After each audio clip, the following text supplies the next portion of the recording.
Top quality और consistent performance के लिए सिर्फ सिल्वर पंप्स एंड मोटर्स, नाम याद रखना। નજર કરીએ કે જ્યાં સૌરાષ્ટ્ર કચ્છમાં ફરીથી ભૂકંપના આંચકાનો અનુભવ થયો છે અને મોરબી જિલ્લામાં ભૂકંપનો આંચકો અનુભવાયો છે। 2 દિવસ બાદ ફરી ભૂકંપના આંચકાનો અનુભવ થતા લોકોમાં ફફડાટ। કચ્છના ભચાઉ રાપરમાં ભૂકંપના આંચકાનો અનુભવ થયો છે। રાપરથી 26 કિલોમીટર દૂર ભૂકંપનું કેન્દ્ર બિંદુ નોંધાયું તો રિક્ટર સ્કેલ પર 4ની તીવ્રતાનો ભૂકંપનું જે ઝટકો છે તે નોંધાયો છે। વધુ વિગતો સાથે સંવાદદાતા મલ્હાર પણ ફોન લાઈન પર જોડાયા। મલ્હાર, ફરીથી ભૂકંપનો આંચકાનો અનુભવ થયો છે। રાપરથી 26 કિલોમીટર દૂર ભૂકંપનું કેન્દ્ર બિંદુ નોંધાયું। ભૂકંપના આંચકો કેટલા સમય માટે રહ્યો હતો અને તેની તીવ્રતા કેટલી હતી તે જણાવો।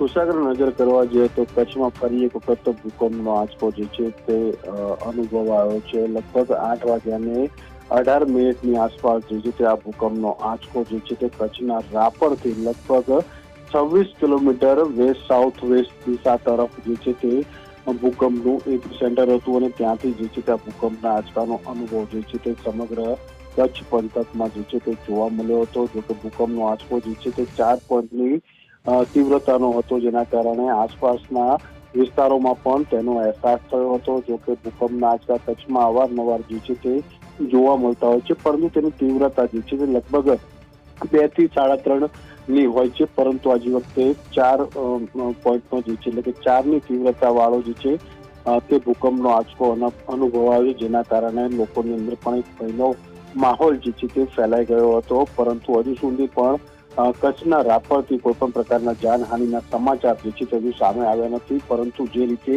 ભૂકંપનો આંચકો જે આફ્ટર શોક આવ્યો છે ત્યારબાદ પણ હવે લોકોની અંદર એક ભયનો માહોલ જે છે તે અત્યારે જોવા જે છે તે મળી રહ્યો છે।